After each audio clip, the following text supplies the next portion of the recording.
नमस्कार मित्रों, मैं हूं नेटन भानु और आपका चैनल एडवर्टेक्स पे स्वागत है। मित्रों, हम लोग आज इसका ये वाला एग्जाम्पल देखेंगे जो हमने लास्ट पार्ट में देखा था, वहाँ से हम लोग कंटिन्यू आगे कर रहे हैं। ठीक है, कंटिन्यू करने से पहले एक बात, लाइक से सब्सक्राइब कर दें प्लीज़, और अपने फ्रेंड्स को भी बताएं। ठीक है, हम लोग यहाँ पर एनसीईआरटी में चल रहे हैं, क्लास 11th के फिजिक्स और एनसीईआरटी में। ठीक है मित्रों, चलिए आ जाइए।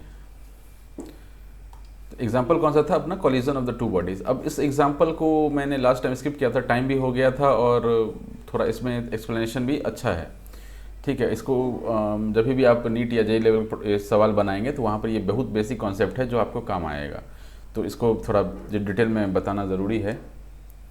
तो हम लोग इसको समझते हैं। पहले दो गेंद है हमारे पास, दो बॉल्स हैं, एक ए बॉल है, एक ए बॉल है, एक बी बॉल है। ठीक है, ये इधर की ओर जा रही है, माने इधर जा रहा है, इसमें वेलोसिटी क्या है? v है मान लेते हैं। ठीक है, और मोमेंटम क्या है? पी ए रख लेते हैं। ठीक है, अभी यहाँ से ये इधर की ओर जा रहा है, वी ए मान लीजिए इसको, वी वी से जा रहा होगा, और अपने पास मोमेंटम क्या है इसमें? पी बी का मोमेंटम है। ठीक, ये अपना पहला इनिशियल स्टेज है। इसके बाद क्या होगा? इन दोनों का कोलिजन होगा आपस में, हेड ऑन कोलिजन होगा। हेड ऑन कोलिजन मतलब एग्जैक्टली सेम, थोड़ा लेफ्ट राइट नहीं, सीधा एकदम एग्जैक्टली सेम जो होता है उसको हम लोग हेड ऑन कोलिजन बोलते हैं। बीचों बीच जो कोलिजन होता है, इसका सेंटर और उसका सेंटर अगर एक लाइन में हो तो उसको हम लोग हेड ऑन कोलिजन बोलते हैं। ठीक है, तो क्या होगा?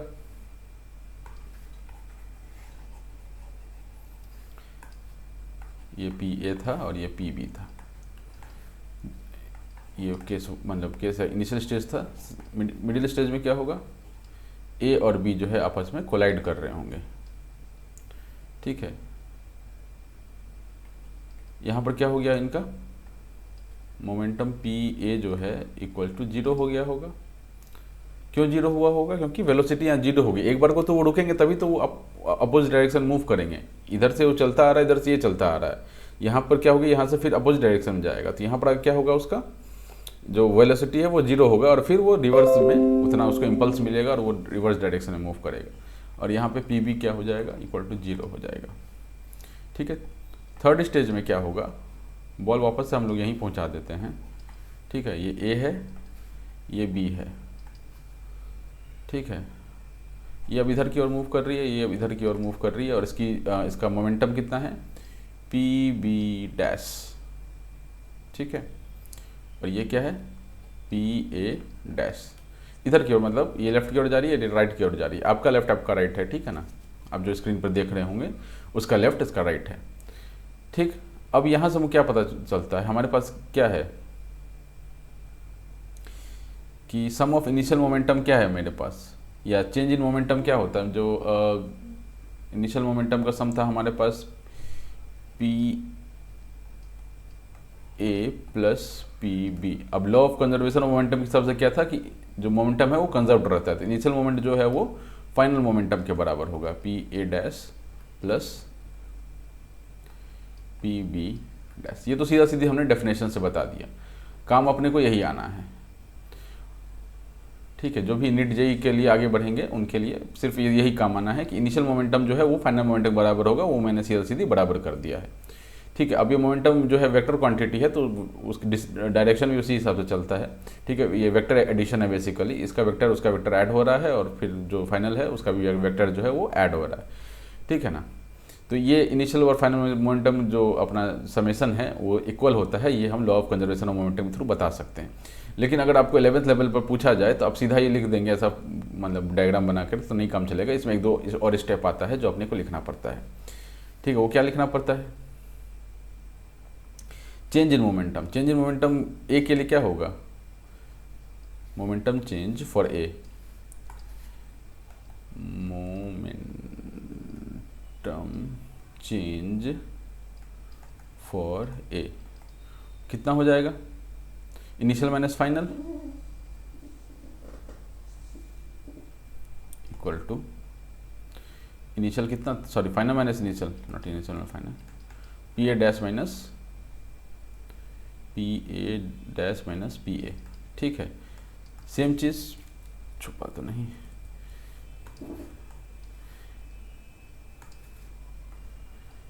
सेम चीज़ फॉर बी। बी के लिए क्या हो जाएगा, चेंज इन मोमेंटम की बात हो रही है, बी के लिए p b dash minus p b, दिख रहा है आपको? हाँ, ठीक है। अब इसको क्या क्या है, यहाँ पर एक और ये लिखा हुआ है, मतलब f a b delta t. Change in momentum क्या होता था, फोर्स इनटू टाइम, ठीक है। चेंज इन मोमेंटम होता था फोर्स इनटू टाइम, ये हम लोग ऑलरेडी देख चुके हैं, तो ये यहाँ पर आप इसको इसके बराबर लिख सकते हैं, यानी कि change in momentum change for a जो है वो f a b dash into delta t है, मतलब डेल्टा टी टाइम के लिए वो टकराए होंगे, तो वो लिखा हुआ है। और इसके लिए क्या किसको क्या लिख सकते हैं, एफ छिप गया लगता है,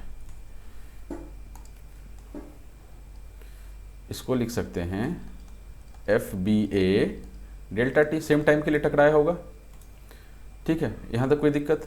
अब हमको क्या पता है कि लॉ ऑफ थर्ड, मतलब थर्ड लॉ से, न्यूटन थर्ड लॉ से हमको क्या पता है कि f a b delta t equal to minus of f b a delta t. क्यों माइनस लगाया हमने? एक तो दोनों में जो टकराया है तो फोर्स बराबर होगा, जितना ए बी पे फोर्स लगा रहा होगा उतना बी ए पे फोर्स लगा रहा होगा, ठीक है। लेकिन इसकी डायरेक्शन अपोजिट होगा, इसलिए हमने ये माइनस में करके लिखा है, ठीक है। अब इसकी वैल्यू यहाँ पुट कीजिए, इसकी वैल्यू यहाँ पुट कीजिए, और उसको आप सॉल्व करेंगे तो हमारे पास नेक्स्ट स्टेप में ये निकल के आ जाएगा, ठीक है ना। क्लियर है ये चीज़? तो इससे हमको ये law of conservation of momentum से सीधा सीधी हम ये बोल सकते हैं। बट अगर आपको बोला जाए कि लॉ ऑफ दो बल का हेड ऑन कोलिजन हो रहा है और उसका जो मोमेंटम है वो कंजर्व्ड है, वो आप न्यूटन थर्ड लॉ यूज़ करके बताइए, तो फिर आप इसमें ये फोर्स वाला आपको फैक्टर डालना ही पड़ेगा, ठीक है। उसी से तो हम बता पा रहे हैं ना कि ये जो है इसके बराबर होता है, ठीक है। बाकी आप ये पढ़ लीजिएगा, वही बातें लिखी हुई हैं। अब यहाँ पर एक और इम्पॉर्टेंट चीज़ लिखा हुआ है जो हम यहाँ देखेंगे कि ये जो है ना, ये हमेशा ही ट्रू है, कोलिजन इलास्टिक कोलिजन हो या इन इलास्टिक कोलिजन हो, दोनों ही केसेस में ये जो है अपना ये ट्रू है। बट इलास्टिक कोलिजन में क्या होता है कि एक और कंडीशन आ जाता है कि इनिशियल काइनेटिक एनर्जी जो है वो फाइनल काइनेटिक एनर्जी के टोटल इनिशियल काइनेटिक एनर्जी जो है टोटल फाइनल काइनेटिक एनर्जी के बराबर होना चाहिए। माने एनर्जी भी कंजर्वेशन भी हम लोग इलास्टिक के केस में लगाते हैं, ठीक है मित्रों। ये वो क्लियर है? बाकी जब सवाल आएगा तो हम और इसको और थोड़ा डिटेल में देखेंगे, जब सवाल में तोड़ेंगे इस चीज़ को। अब आ जाइए नेक्स्ट पार्ट पे। नेक्स्ट पार्ट में क्या, इक्विलिब्रियम ऑफ पार्टिकल्स। इक्विलिब्रियम का मतलब क्या होता है? बहुत सबसे लेमन लैंग्वेज में क्या बोलते हैं, इक्विलिब्रियम बोला, इक्विलिब्रियम पर है, मतलब क्या है कि वो हम ऐसे दिमाग में आता है कि वो रुका हुआ है ना, वो चीज़ रुका हुआ, जनरली इक्विलिब्रियम पर है मतलब वो रुका हुआ है। ऐसा नहीं है कि इक्विलिब्रियम पर होना मतलब होता है कि उसमें कोई फोर्स नहीं लग रहा है, ठीक है। फोर्स नहीं लग रहा है मतलब क्या होगा, एक सेकेंड इसको क्लियर कर लें, थोड़ा साफ कर लें।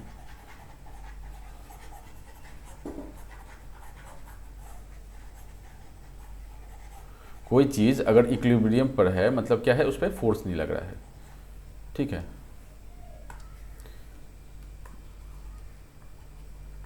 ठीक है, इक्विलिब्रियम मैं लिखना चाह रहा हूँ, शॉर्ट फॉर्म लिखा है। इक्विलिब्रियम पर है मतलब क्या है, फोर्स इक्वल्स टू जीरो है। फोर्स इक्वल्स टू जीरो है मतलब क्या होता है, एक्सलरेशन इक्वल्स टू जीरो। मास तो जीरो हो नहीं सकता, मास जीरो होगा तो सामान ही नहीं है कुछ भी। एक्सलरेशन जीरो है मतलब क्या है कि इधर वेलोसिटी इक्वल्स टू जीरो या फिर वेलोसिटी इक्वल्स टू कांस्टेंट। अब जीरो भी कांस्टेंट ही है बट थोड़ा वो दिमाग में रहता है ना, इसलिए मैंने इसको अलग से लिखा है, ठीक है। तो चाहे तो वो सामान रुका होगा, क्योंकि यहाँ दो केस बनता है इसलिए मैंने इसको अलग लिखा है। और कांस्टेंट से हम जीरो को थोड़ा अलग दिखाते हैं, क्योंकि कांस्टेंट मान के चलते हैं कि 1 2 3 4 कुछ नंबर होता होगा, बट ये भी कांस्टेंट ही है। लेकिन ये दो केस यहाँ पर बनता है कि इस केस में क्या होगा कि कांस्टेंट केस में बोल सकते हैं कि नॉट इक्वल टू जीरो है, ठीक है ना, क्योंकि जीरो हम लोग ने अलग से बात कर लिया है। तो इसमें क्या होगा कि कोई बॉडी रुकी हुई है, क्या बोल सकते हैं उसको, बॉडी इज नॉट मूविंग बोल सकते हैं इसको, ठीक है। इसको क्या बोल सकते हैं, यूनिफॉर्म मोशन हो रहा है यहाँ पर, ठीक है ना। तो यहाँ पर हमने क्या बोल दिया, बॉडी इज़ नॉट मूविंग, और दूसरा केस क्या बोल दिया, यूनिफॉर्म मोशन हो रहा है। इधर ऑफ द केस हो सकता है, दोनों ही केस में क्या हो रहा है, यूनिफॉर्म मोशन में क्या होता है, वेलोसिटी मान लीजिए 2 है तो 2 ही रहेगा हमेशा, 3 है तो 3 ही रहेगा, 1 है तो 1 ही रहेगा, जो भी है, ठीक है ना। तो ये दोनों ही केस बनते हैं इक्विलिब्रियम में, ठीक है। मेन मुद्दा क्या है अपना, कि फोर्स यहाँ पर इक्विलिब्रियम के केस में फोर्स 0 होना चाहिए, ठीक है।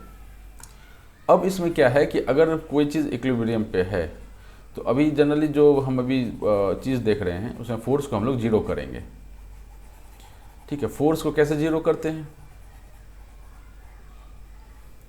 मान लेते हैं कि 2 चीज़ है, 2 बॉडी है, 3 बॉडी है, 4 बॉडी है, थोड़ा मैं स्पेस बड़ा कर लूँ, समझते चलिएगा।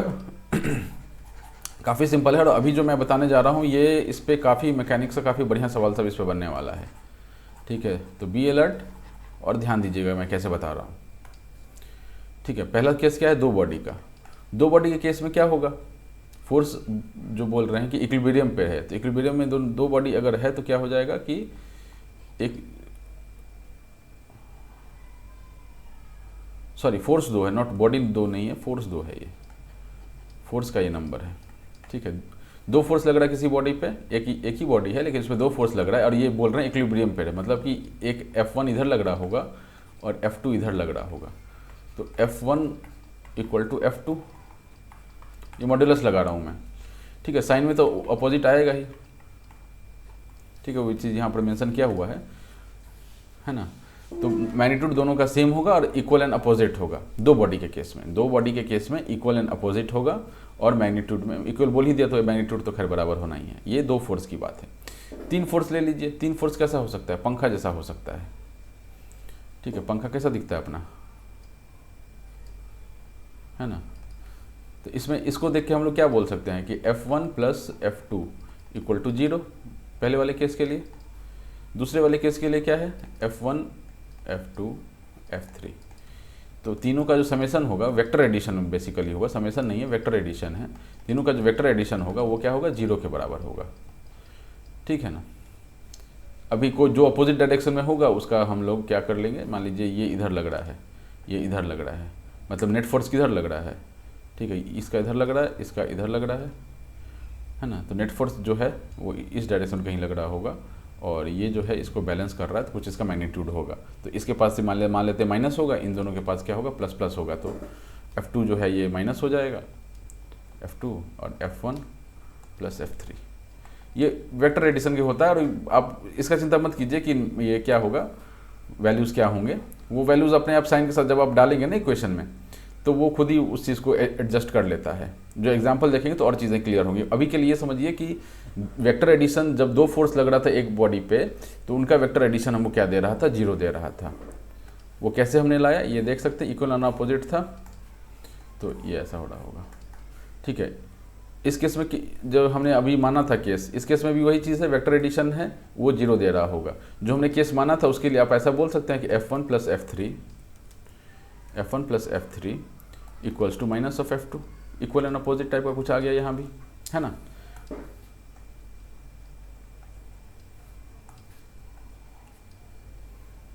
ठीक है, चलिए ये 3 फोर्स के लिए था। मान लेते हैं 4 फोर्स लग रहा है किसी बॉडी पे, 4 फोर्स लग रहा है किसी बॉडी पे, ये वाला केस। 4 फोर्स में कैसा बनेगा, ऐसा बन सकता है, एक बॉडी यहाँ पर है, इस पे 4 फोर्स लग रहा है, ठीक है। तो क्या हम बोलेंगे कि इसका vector addition F1 plus F2 plus F3 plus F4 equal to 0 आ जाएगा, ठीक है। ये वेक्टर एडिशन आप करेंगे 0 आ जाएगा, वो साइन और थीटा वेक्टर लगा करके वो बैलेंस हो जाता है। एग्जाम्पल अभी हम ये वाला एग्जाम्पल देखेंगे जिसमें आपको और क्लियर से समझ में आएगा, ठीक है। अब ये चौथा वाला कैसा भी दिख सकता है, ऐसा भी दिख सकता है, ये तो इसी का भाई बन गया। मान लेते हैं एक बॉडी है, इस पर ऐसा ऐसा एक फोर्स लग रहा है और ऐसा ऐसा एक फोर्स लग रहा है, ये इधर की ओर है, इधर की ओर है, इधर की ओर, इधर की ओर, ठीक है। तो यहाँ भी बोल सकते हैं F1 plus F2 plus F3 plus F4 equals to 0 vector addition में, ठीक है। 5 फोर्स ले लीजिए, F1 से लेकर के F5 तक। तो इसको जब हम समराइज करेंगे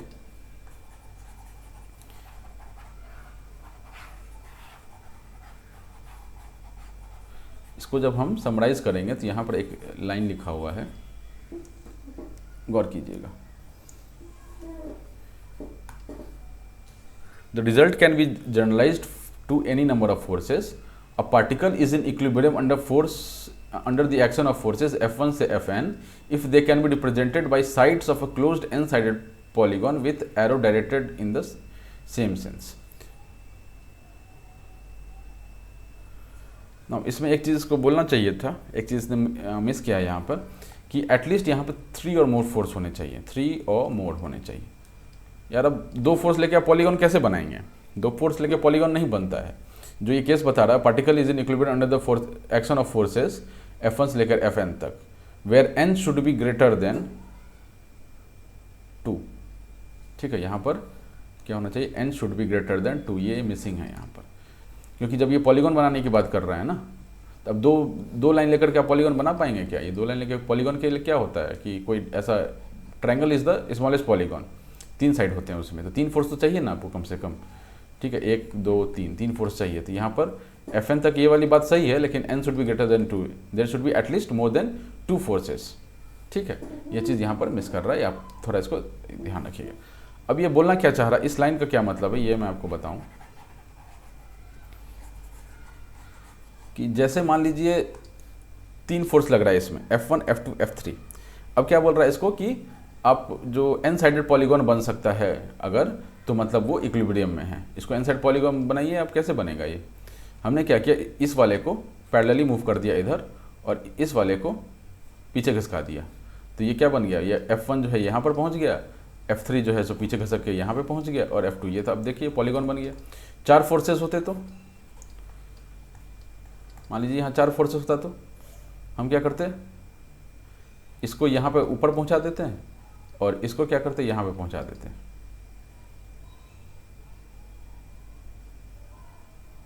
क्या गड़बड़ हुआ इसमें? तो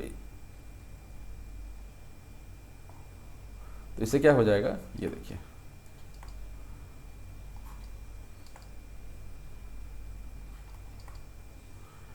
ठीक है, पॉलीगॉन बन गया ये भी। 5 फोर्सेस होता तो पेंटागन बन जाता।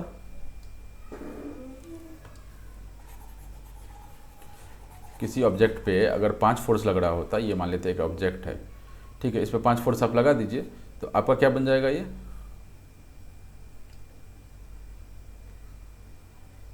तो 6 फोर्स वाला आ गया ना, 1 2 3 4 5 6, ये 6 फोर्स वाला आ गया। 5 फोर्स वाला ऐसा बनता है। अब मैं ये क्या है कि ये जो मैं फोटो बनाऊँ ये रेगुलर शेप्ड पॉलीगॉन है, बट ये ज़रूरी नहीं है कि रेगुलर शेप्ड बने। ठीक है, आपको समझाने की नज़र से मैं बता रहा हूँ कि ये रेगुलर शेप्ड बनेगा, लेकिन ये ज़रूरी नहीं है कि रेगुलर शेप्ड, ये रेगुलर शेप्ड भी बनेगा, लेकिन ये क्लोज्ड पॉलीगॉन बनना ही बनना पड़ेगा इसको। ठीक है, अगर आपका वेक्टर का मैग्नीट्यूड, ऑब्वियसली इसका जो ये होता है, लाइन का जो लेंथ होता है, this is proportional to magnitude. ठीक है, मैग्नीट्यूड ऑफ वेक्टर से ये प्रोपोर्शनल होता है। तो हमने उसमें देखा था ना,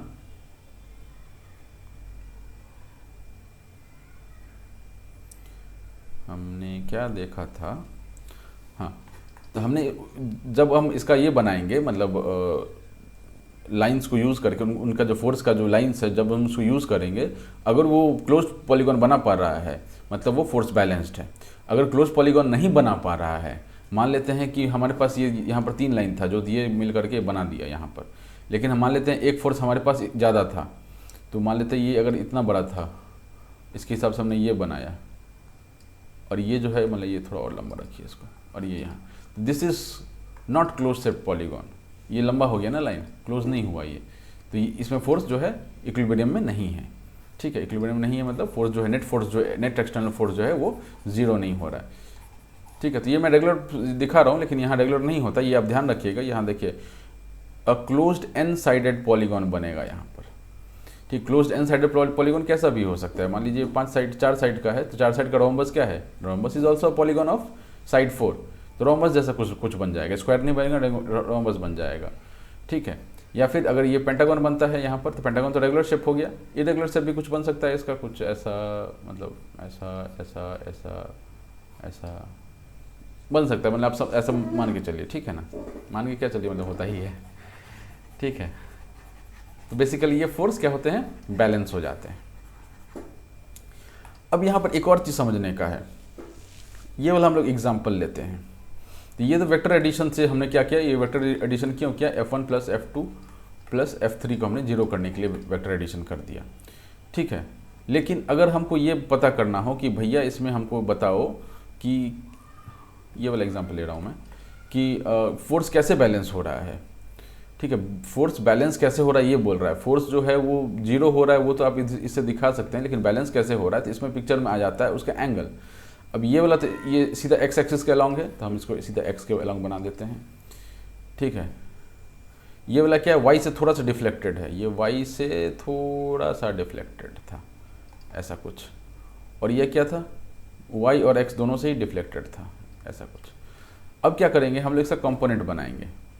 कंपोनेंट क्या बनाएंगे, कैसे बनाएंगे कंपोनेंट, इसको हम क्या करेंगे, जो हॉरिजॉन्टल में है उसको हॉरिजॉन्टल में ही रहने देंगे, और बाकी जो वर्टिकल में है, जो हॉरिजॉन्टल में नहीं है या वर्टिकल में नहीं है, अगर वर्टिकल में होता तो उसको भी हम वैसे ही छोड़ देते, लेकिन हॉरिजॉन्टल वर्टिकल दोनों ही में नहीं है, उस केस में हम क्या करेंगे कि हम यहाँ पर इसको तोड़ेंगे। कैसे तोड़ेंगे, ये मान लीजिए वाई एक्सिस है, इसके साथ ये थीटा एंगल बना रहा है, ठीक है, और ये मान लेते हैं ये एक्स एक्सिस है, ये एक्स एक्सिस है। तो कोई सा भी एक एंगल आपको पता हो, मान लेते हैं ये पता है, पाई नाम से पता है ये, ठीक। अब ये वाई के साथ एंगल बना रहे हैं, एक्स के साथ एंगल बना, अब इसको कंपोनेंट में तोड़ेंगे। मान लेते हैं इसका F1 था, ये F2 था, और ये क्या था, F3 था। इसको अब तोड़िए, तोड़ेंगे कैसे, ये क्या बन जाएगा, जिसके साथ एंगल बनाता है वो बेस होता है, ये क्या होता है, बेस होता है, तो क्या हो जाएगा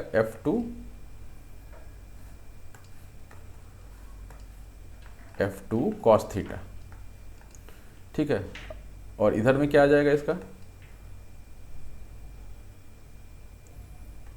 F2 sin थीटा। कोई दिक्कत यहाँ तक।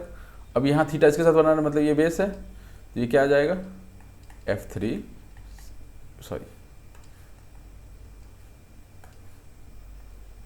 cos पाई, और ये वर्टिकल के साथ क्या बना रहा है, F3 sin पाई। अब यहाँ से आपको दिखेगा कि अब ये फोर्स जो है वो बैलेंस हो चुका है। अब हॉरिजॉन्टल फोर्सेस देखिए, उसको इक्वेट कीजिए, और वर्टिकल फोर्सेस को भी आप इक्वेट कर दीजिए, ठीक है। इसका जो एग्जांपल है वो अपने को अगले पार्ट में मिलेगा। आप ये देखिए, इसको हम लोग क्या करेंगे, हॉरिजॉन्टल को एक साथ, वर्टिकल को एक साथ। हॉरिजॉन्टल फोर्सेस कौन से हैं, हॉरिजॉन्टल फोर्सेस,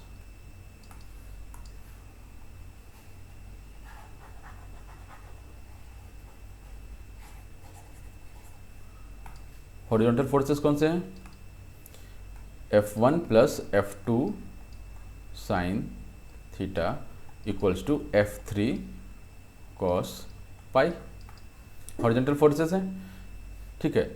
हमने पॉजिटिव एक्स को एक साइड पर रख लिया, नेगेटिव एक्स को एक साइड पर रख लिया, ठीक है ना। अभी हम मैग्नीट्यूड की बात कर रहे हैं, है ना। अभी इसमें से वेक्टर वाला चीज़ जा चुका है, अभी मैग्नीट्यूड की ही बात कर रहे हैं। नहीं आपको ऐसा लग रहा है तो आप इसको क्या कीजिए, मॉड्यूलस में रख लीजिए, ठीक है। इसको भी मॉड्यूलस में रख लीजिए, इसको भी मॉड्यूलस में रख लीजिए, ठीक। अब तो कोई दिक्कत नहीं है। वर्टिकल में क्या होगा, वर्टिकल फोर्सेस क्या क्या क्या है, F2 cos theta, F2 cos theta equals to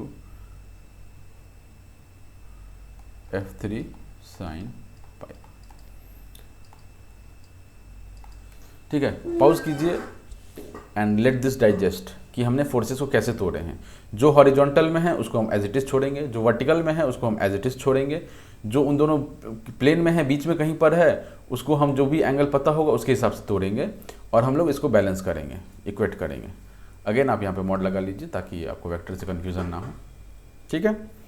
यहाँ तो कोई दिक्कत, ठीक है। चूँकि हमको ये पता चल चुका है कि ये इक्विलिब्रियम में था, इसलिए हम ये चीज़ कर पा रहे हैं। अगर ये हमको नहीं पता होता इक्विलिब्रियम में है कि नहीं है, तो हमको और कुछ मेथड लगाना पड़ता, खोजना पड़ता। इक्विलिब्रियम में है तो हम ये लगाएंगे, नहीं इक्विलिब्रियम में तो फिर देखेंगे क्या कर सकते हैं, ठीक है। फिर तो वो मतलब मूविंग में होगा, मतलब फोर्स अगर जीरो नहीं है, ठीक है, फोर्स अगर जीरो नहीं, एक्सेलरेशन जीरो नहीं है, मतलब कि वो ऊपर नीचे हो रहा है उसका स्पीड, तो फिर उसका फिर अलग हिसाब किताब होता है, वो अभी बाद में देखेंगे, वो सब जब आएगा तब देखेंगे। फिलहाल अपना जो सामने में है उसके हिसाब से मैं आपको ये बता रहा हूँ कि हम लोग किसी फोर्स को ऐसे तोड़ते हैं। ठीक है, दो फोर्सेस को तोड़ने की ज़रूरत नहीं पड़ती है। ठीक है, दो फोर्स, अब ऐसा एक फोर्स लगेगा, ऐसा एक फोर्स लगेगा ना, ये फोर्स तो कभी एक हो ही नहीं सकता ना। दो फोर्स जब भी होंगे इक्विलिब्रियम में होंगे तो इक्वल एंड अपोजिट ही होंगे। दिस कैनॉट बी ट्रू कि भाई ये यहाँ पे बोल दे कि ऑब्जेक्ट इक्विलिब्रियम में है, क्योंकि इसका जो रिजल्टेंट है वो कहीं इस डायरेक्शन में आ रहा है और बॉल इस डायरेक्शन मूव करने लगेगा। इस बॉल को बैलेंस करने के लिए, इक्विलिब्रियम में बैलेंस करने के लिए हमको इधर ही इक्वल एंड अपोजिट ही फोर्स चाहिए होगा। ठीक है, तो वो केस वहाँ बनता ही नहीं है। तीन फोर्स का केस आपको मैंने बता दिया। ठीक है, और एक आधा एग्जाम्पल ले लें।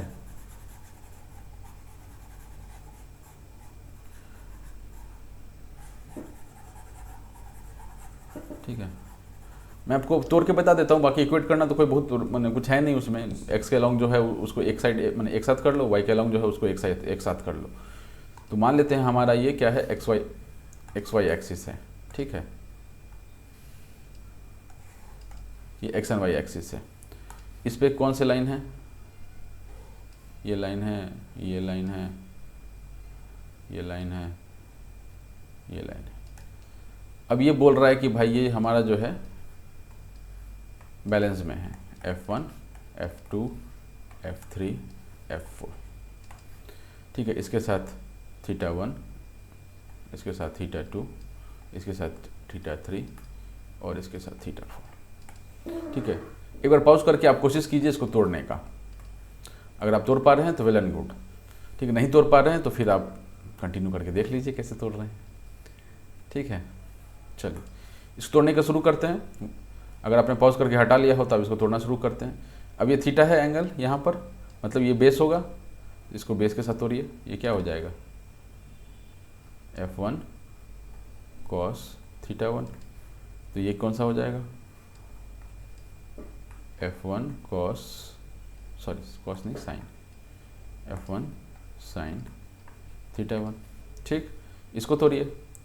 थीटा इधर के साथ एंगल है, मतलब कॉस इधर आएगा, कॉस क्या इधर आएगा, F2 cos θ2। और हॉरिजॉन्टल में क्या जाएगा, F2 sin θ2। ठीक, इसके साथ F3 तोड़िए। अब F3 का एंगल इसके साथ है तो कॉस इधर आएगा, साइन इधर आएगा, F3 sin θ3। और इसको तोड़ी जब लिखेंगे तो F3 cos θ3। ठीक है, ये क्या आ रहा है, ये बेस आ रहा है, मतलब ये बेस होगा तो F4 cos θ4 and F4 sin θ4। ठीक है, अब this plus this equal to this plus this and this plus this equal to this plus this. ठीक है, तोड़ना आप समझ गए होंगे। ठीक, चलिए अगर ये उसका कंपोनेंट से तोड़ के ये लिखा हुआ आप पढ़ के देखिए, आपको ये आप समझ में आ जाएगा। ये सब जो मैं तोड़ के दिखा रहा हूँ ये इसमें कहीं नहीं है। सवाल यहाँ पटक दिया है उठा करके, है ना, ये देखिए सवाल पटक दिया है उठा करके, लेकिन इसने ये फोर्स को तोड़ना नहीं बताया है, सवाल के थ्रू ही बता रहा है। ठीक है, तो हम लोग ने उसको थ्योरी वाइज समझ लिया है। 5 फोर्स होगा तो 5 फोर्स को आप वैसे ही तोड़ लीजिए। मान लीजिए अगर इसमें एक और फोर्स जोड़ देते हैं कि मान लेते हैं कि भाई एक और फोर्स यहाँ जोड़ दो, इधर एक और फोर्स जोड़ दो F5 और इसका एंगल बता दो θ5। तो ये क्या हो जाएगा, F5 cos, नीचे इसके साथ है ना cos आएगा, cos θ5।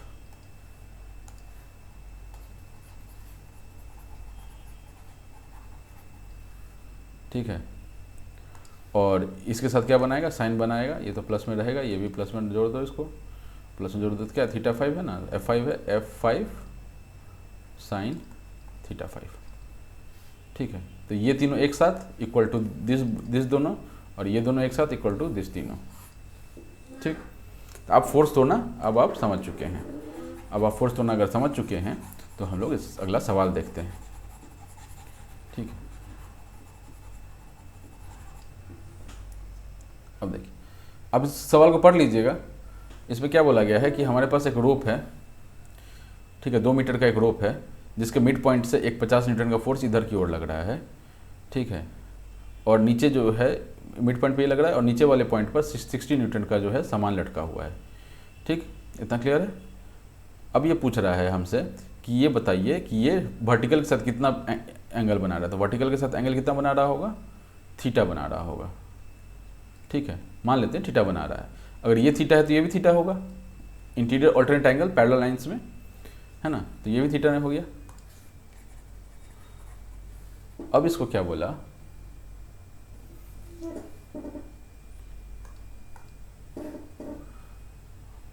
ठीक है, तो ये 1 मीटर था, इधर वे 1 मीटर, ये पी पॉइंट था जो मिड पॉइंट था, 50 न्यूटन फोर्स इधर लगा रहा था, और इसका जो वेट था वो 60 न्यूटन के बराबर था। और क्या बोल रहा है इसमें कि ये टेंशन, मान लीजिए इसको इधर टेंशन होगा, एक टेंशन समझते हैं ना आपको, मतलब स्ट्रिंग वगैरह पे टेंशन लगता है, मतलब सीलिंग से लटका वो टेंशन लगता है। टेंशन इज जस्ट फोर्स ही है, फोर्स मान के चलिए आप, ठीक है। जहाँ भी टेंशन लगे तो समझिए फोर्स है, दिमाग पे भी टेंशन है मतलब दिमाग पे फोर्स है, ठीक है। और ये T2 है, टेंशन 2 है, ठीक है। तो इस पॉइंट पे 2 टेंशन लग रहे हैं, ये जो P पॉइंट है यहाँ पर आपको 2 टेंशन लग रहा है। P पॉइंट पर आपको 2 टेंशन लग रहा है। कौन कौन से टेंशन लग रहा है, एक ये लग रहा है, एक ये लग रहा है। अब ये मान लेते जो हमने बताया 3 केसेस हैं, एक तो इधर से टेंशन लग रहा होगा, ये एक फोर्स है, ये एक फोर्स है और ये एक फोर्स है, तीनों को इक्वेट कीजिए, इक्विलिब्रियम में इक्वेट करेंगे हम लोग, ठीक। तो हम लोग अगर इक्वेट करेंगे तो इसको तो तोड़ना हमने अभी जस्ट सीखा है, कैसे तोड़ेंगे इसको, ठीक है।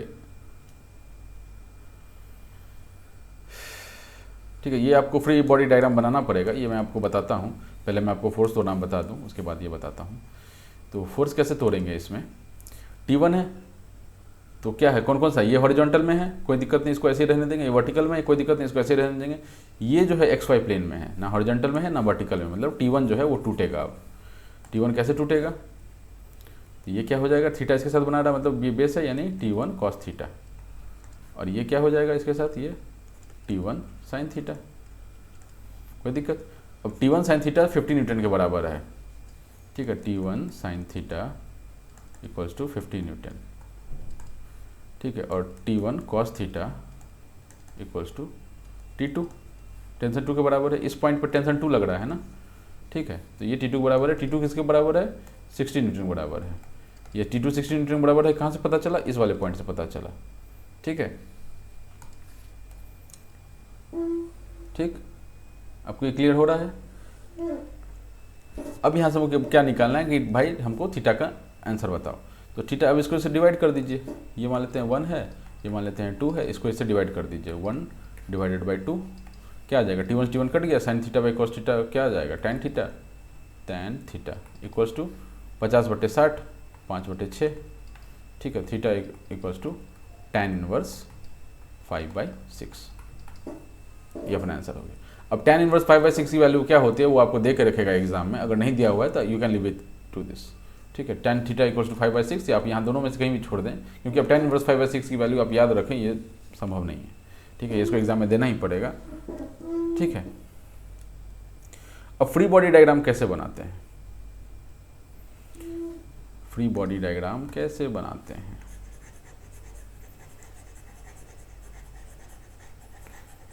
पहले तो ये कि भाई P पॉइंट है, इस पर टेंशन T1 इधर की ओर लग रहा है, मतलब ये है, तो इसको छत जो है, छत को ये खींच रहा होगा, छत को ये खींच रहा होगा ना, तो इधर टेंशन लग रहा है, इधर T1 लग रहा है, ठीक है।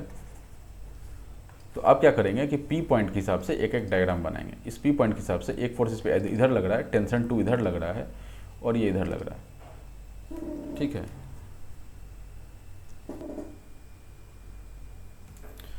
ठीक है, तो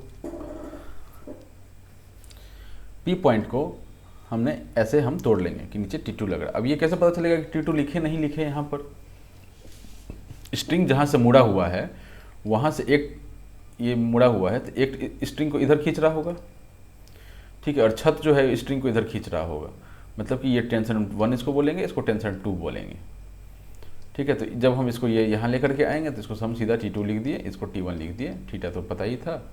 और थीटा कैसे लेके पैरेलल लाइंस वाला कॉन्सेप्ट लगा के लाए थीटा, ये तो आपको क्लियर होगा, ये 50 न्यूटन है, इसके बराबर है, ठीक है। ठीक, यहाँ से ये पता चलता है कि भाई यहाँ T2 हमने लिख दिया, तो इसको तो T2 के बराबर वेट को बताना पड़ेगा, तो एक पॉइंट बीच में मान लिए और एक लाइन से इधर T2 बता दिए, ठीक है। स्ट्रिंग को ये खींच रहा है ना, ये पॉइंट स्ट्रिंग को ऊपर की ओर खींच रहा है, ये इसको इधर की ओर खींच रहा है, इसको इधर की ओर खींच रहा है, तो ये 60 न्यूटन के बराबर हो गया, ठीक है, एग्जाम्पल्स देखेंगे तो हम और बताएंगे आपको कि कैसे क्या है। बेसिकली होता क्या है इन शॉर्ट, जो इतना मैंने आपको ये ऐसा टेंशन जो दिया है इतना, उसका इन शॉर्ट क्या पॉइंट है कि आप ये पॉइंट मानिए, ये पहला ये पॉइंट था, इस पॉइंट पे एक फोर्स इधर लग रहा है, एक फोर्स इधर लग रहा है, एक फोर्स इधर लगेगा। ठीक है, ये डायग्राम वही हो गया। ठीक है, इसमें अगर कोई पॉइंट होगा, अगर बीच में कोई पॉइंट होगा, इसको इसमें मत देखिए, इसमें देखिए आप, वो तो एक चीज़ था। इसमें अगर कोई पॉइंट होगा तो इस पर एक फोर्स इधर की ओर लग रहा है, एक फोर्स इधर लग रहा होगा, मतलब इधर लग रहा है और ये पॉइंट हिल नहीं रहा है, मतलब ऊपर की ओर भी एक फोर्स लग रहा है, two forces equal and opposite, है ना। तो बस यही यहाँ से ये बन गया। ठीक है, तो ये पहले भी बना दे तो कोई दिक्कत नहीं है, ये बाद में बनाए तो भी कोई दिक्कत नहीं है। बाकी आपका टीचर जैसा बताए क्लास में वैसा बना दीजिए, क्या कि मार्क्स उसको ही देना है।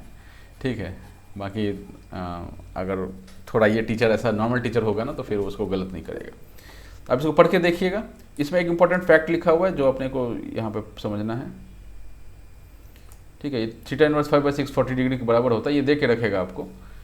ठीक है, ये आपको दे के रखेगा, नहीं दिया हुआ है तो आप यहाँ पे छोड़ सकते हैं, ये आंसर हो गया इसका। ठीक है, यहाँ पर एक नोट लिखा हुआ है जो बहुत इंपॉर्टेंट था। Note, the answer does not depend on the length of the rope. यहाँ पर कहीं भी length of the rope picture में नहीं आया, ये हम लोग ऑलरेडी देख चुके हैं। ठीक है, ये क्यों पिक्चर में नहीं आया, क्योंकि हम ये मान के चल रहे हैं कि दिस इज अज्यूम्ड मासलेस। ठीक है, लेंथ की वेट को हम काउंट नहीं कर रहे हैं, इसलिए हम इसको नेगलेक्ट कर रहे हैं, इसके लेंथ को। अगर इसका मास होता, पर मीटर दिया होता, पर कुछ यूनिट करके दिया होता, पर सेंटीमीटर वेट दिया हुआ होता, तो हमको उसको भी कंसीडर करना पड़ता। तो वो थोड़ा हाई लेवल हो गया। आई डोंट थिंक कि हमको 11th के NCERT लेवल पर वैसे सवाल मिलेंगे।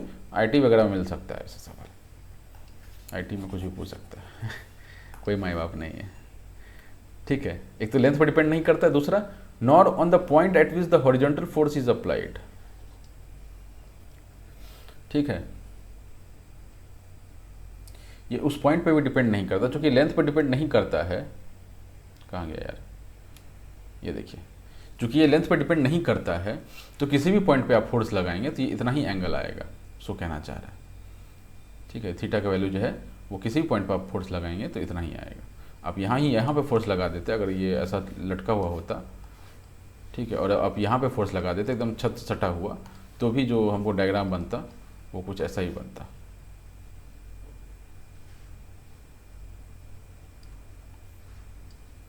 ठीक है, और ये जो है वो थीटा ही बना रहा होता। ठीक है, यही बोलना चाह रहा, दोनों चीज़। तो ये दोनों पॉइंट आप ध्यान में रखेंगे, इंपॉर्टेंट है। ठीक है, तो कितना टाइम हो गया, 37 मिनट हो चुका है। इसको अब हम लोग यहीं ये रोकते हैं और हम लोग अब स्टोरी पे चलते हैं। तो हम कहाँ थे, हम लोग हरिद्वार में थे, मतलब हरिद्वार में नहीं थे, अभी पहुँचे नहीं थे। एक्चुअली हमको हरिद्वार के लिए बस ही नहीं मिला, आनंद विहार पे गए, वहाँ बस नहीं मिला। तब हम सोचे कि भाई कब, तो कोई ऑप्शन बचा नहीं है, अपन कहाँ चलते हैं, रेलवे स्टेशन। तो हम लोग पहुँच गए, शायद पुरानी दिल्ली गए थे, नहीं, आनंद विहार रेलवे स्टेशन गए थे। आनंद विहार रेलवे स्टेशन से एक ट्रेन आया, कौन सा था, शताब्दी तो नहीं था, जन शताब्दी टाइप का कोई ट्रेन था, जिसमें वो सीट चेयर कार होती है ना, सीट वाले बिना AC के, जो कोटा जाते होंगे उनको शायद पता होगा, या कोई गए होंगे, जो इंटरसिटी वगैरह होता है वैसा कुछ ट्रेन था वो। हम लोग उसमें जैसे तैसे मतलब घुस घास के पहुंच गए सहारनपुर। सहारनपुर में जाकर पता चलता है कि भाई ये ट्रेन जो है वो आगे नहीं जाएगी। ठीक है, अब सहारनपुर भी ना उस टाइम बहुत अच्छा लगता था। आज मैं सोचता हूँ सहारनपुर हो तो फिर मतलब प्लेन एरिया में ही है, कुछ ऐसा नहीं है, बट मेरे को ऐसा उस दिन फील आ रहा था कि सहारनपुर से हिल्स दिख रहे हैं मेरे को। ठीक है, तो मैं वहाँ उतर गया सुबह सुबह का, मतलब मेरे ख्याल से सुबह के 5 बज रहे होंगे, मतलब फरी छोड़ा होगा जो होता है ना, अचानक सुबह होने का जो टाइम होता है, सूरज नहीं आया है बट ऐसा कुछ टाइम था। तो जैसे तैसे करते हुए वो फरी छुआ, सुबह हुआ, ये सूरज वूरज महाराज आए, हम लोग कुछ खाए पिए, बट कुछ मिल नहीं रहा था। अल्टीमेटली हमको क्या मिला, एक और ट्रेन पता चला कि ये ट्रेन जा रही है। बहुत भीड़ था, बहुत भीड़, मतलब बेतरीका, एक तो ट्रेन बहुत बेतरीका डिले, उस पर ट्रेन मिल भी नहीं रहा था, और मिल भी रहा था तो उसमें जगह नहीं था। एक तो डिले, जगह नहीं था, मिल नहीं रहा था, तीनों ही बातें। भाई साहब हम बोले यार इतना क्या हरिद्वार के लिए भीड़ है, मतलब अचानक से थोड़ी ना आज के ही दिन इत्तेफाक से हम जा रहे हैं और मतलब सब कोई आज ही हरिद्वार पहुंच रहा है। तो रास्ते में हमको पता चलता है कि उस दिन महाकुंभ था। ठीक है, 12 साल में एक बार महाकुंभ होता है, ऐसा सुनने में आया, और उस दिन महाकुंभ था। हम बोले ले भले यार, ये का हो गया, पता होता इसीलिए बस और ट्रेन नहीं मिल रहा था, जो मिल रहा था वो बहुत ज़्यादा भीड़ मिल रहा था। बट अल्टीमेटली हम लोग पहुंच गए, हरिद्वार तो पहुंच गए लेट सवेर। मतलब आप समझिए कि हम आज रात को निकले हैं, ठीक है, और हम लोग कल रात को 11 बजे पहुंचे हरिद्वार। मतलब हरिद्वार जाना, यहाँ से दिल्ली से हरिद्वार जाना आई थिंक 4-5 घंटे ज़्यादा का सफ़र नहीं है, लेकिन ये इंग्लिश वाला सफ़र हो गया था। हम लोग रात को 11 बजे पहुँचे, अप्रॉक्सीमेटली 24 आवर्स हमको लग गए वहाँ पहुँचने में हरिद्वार। बट ठान चुके थे तो ठान चुके थे, ठीक है। हरिद्वार पहुँचते हैं, हरिद्वार में उतरे जब ना हरिद्वार स्टेशन पे, भाई पैर आपको मतलब देख देख कर रखना पड़ रहा था कि इतने लोग इतने लेडीज़ जेंट्स कोई जो भी थे सब प्लेटफॉर्म पे ऐसे ही सोए हुए थे, ठीक है। अब वो क्या क्यों सोए हुए थे, जा नहीं रहे थे या आ रहे थे, क्या था कुछ नहीं पता, बट सो रहे थे, चूँकि रात का टाइम हो गया था, 11 बज रहा होगा, 11-12 कुछ तो बज रहा था, ठीक है। हम लोग वहाँ से भाई कैसे कैसे करके बाहर निकले, ठीक है। इतना भीड़, हम लोग हर की पौड़ी पहुँचे, ठीक है। हर की पौड़ी पहुँचे, वहाँ मैंने 11 गंगा जी में उस मतलब अप्रैल का टाइम था, और 11 डुबकियाँ लगाई। 15-16 अप्रैल के आसपास का टाइम था, 11 डुबकियाँ लगाई मेरे भैया। एक तो कोई डुबकी नहीं लगा, एक डुबकी लगाई और मैं 11 डुबकी, ठीक है। बहुत चिल्ड वाटर था, मतलब अप्रैल में काफ़ी चिल्ड वाटर होता है हरिद्वार में, बर्फ़ पिघल के आया हुआ होता है, तो काफ़ी ठंडा पानी होता है। उस ठंडी पानी में हम लोग सुबह के 2-3 बज रहे होंगे, चूँकि हम लोग पहुँचते खाते पीते थोड़ा टाइम हो गया था।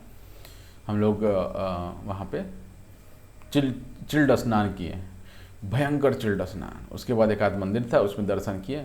उसके बाद हम लोग कुछ खाएं और फिर सुबह सोचा कि भाई अब इतना भीड़ में कौन ही रुकेगा, हम लोग निकल गए। एक ट्रेन जा रही थी, पता चला कि एक ट्रेन जो है वो दिल्ली की ओर जा रही है, ठीक है। एक ट्रेन जो है वो दिल्ली की ओर जा रही है, ठीक है। तो हम लोग क्या हो गए, हम लोग को कहीं जगह नहीं मिला ट्रेन में, कोई जगह नहीं था ट्रेन में, मतलब घुसने तक का जगह नहीं था दोस्त, ठीक है। हम लोग इंजन पे जाके बैठ गए। इंजन उस समय मतलब 2010 की बात है, और उस समय लोग इंजन पे बैठ के ट्रैवल करते थे। अब तो नहीं दिखते हैं ना, ट्रेन के छत पे दिखते हैं ना इंजन पे दिखते हैं, लेकिन उस समय ट्रैवल करते थे। और हरिद्वार जैसी जगहों पर जहाँ पर कुंभ का मेला चल रहा है, तो वहाँ तो फिर आप कुछ भी कर सकते हैं, ठीक है। खाली मर्डर मत कीजिए, नहीं तो कुछ भी आप कर सकते हैं वहाँ पे, क्योंकि पहले से भीड़ भाड़ होता है, प्रशासन पहले से ही बिजी होता है, किसके पास इतना टाइम है। और इतना ज़्यादा भीड़ था स्टेशन पर कि आरपीएफ वाले भी क्या ही कर, 4-5 तो आरपीएफ वाले होते हैं प्लेटफॉर्म सब पे। तो ऐसा हुआ, हम लोग इंजन में बैठ गए। फिर पता चला भाई ये ट्रेन नहीं जाएगी। ओ भाई साहब, जो भीड़ निकला उससे पता चला वो ट्रेन जाएगी। हम लोग पता नहीं कैसे कैसे करके सीट से रुमाल फेंक करके हम लोग उसमें ये डाल दिए, अपना सीट छेक लिए और जाकर बैठ गए। तीनों भाइयों को सीट वहाँ मिल गया, ठीक है। उसकी सब पूरा एकदम खचाखच भर गया। उसके बाद ना राजस्थानी लेडीज़ थी, 3-4 लेडीज़ थी, ठीक है। तो वो आकर के वहाँ बीच में बैठ गई, जो पैर का जगह होता है ना, 2 सीटों के बीच में पैर का जगह होता है, उसमें राजस्थानी लेडीज़ आके बैठ गई। वो थोड़ी देर बैठी होंगी, 1 घंटा तक ट्रेन नहीं चला था मेरे ख्याल से, वो 2 घंटे बाद ट्रेन मूव किया, तो 1 घंटा हम लोग जाके वहाँ बैठ गए, ठीक है। राजस्थानी लेडीज़ 1 घंटे बैठी होंगी, उसके बाद वो मतलब बोले कि यार अब मतलब काफ़ी देर बैठ गए, सो गए। अब वो सो कैसे गए वो लोग, उनका सर जो था हमारे सीट के नीचे था, और उनका पैर जो था सामने वाले सीट के नीचे था, और बीच में उसका उनका पेट वाला एरिया था। अब मतलब एक लाइन से 4-5 लेडीज सोई हुई हैं। हम सोचे भाई पैर कहाँ रखें, मतलब पैर तो मोड़ के बैठ गए, इनिशियली तो कोई दिक्कत नहीं होता, लेकिन आप जीन्स पहने होते हैं तो आप कितनी देर पैर मोड़ के बैठेंगे, 1 घंटा मोड़े पैर, हालत ख़राब हो गया। अब नीचे लेडीज़ हैं, उन पैर भी ना रखो ना, सब वहाँ पर भीड़ भाड़ है, पीट पाट दे के कोई ठीक नहीं है वहाँ पर लोगों का। तो जैसे तैसे करके अब क्या हुआ, वो ट्रेन दिल्ली के आगे निकलना चाहिए था दिल्ली की ओर, वो पीछे निकल गई ऋषिकेश की ओर, ठीक है। तो हम लोग फाइनली ऋषिकेश की ओर बढ़ रहे थे, और हम लोग माथा पीट रहे थे कि भाई ट्रेन से उतर भी नहीं अब सकते हैं, क्योंकि ये उल्टे रास्ते अब निकल चुकी है, मतलब धीरे धीरे निकल चुकी थी। अब गेट कैसे पहुँचेंगे, गेट पहुँचने का तो जगह ही नहीं था, वो पैर रखने का नीचे जगह नहीं था, तो गेट तो दूर की बात है। वो ट्रेन ऋषिकेश की ओर बढ़ गई, ठीक है। तो चलिए हम लोग ऋषिकेश से आगे कंटिन्यू करेंगे। आज के लिए हम लोग ऋषिकेश की ओर ट्रेन बढ़ी है, यहीं पर रोकते हैं, ठीक है। चलिए टाटा बाय।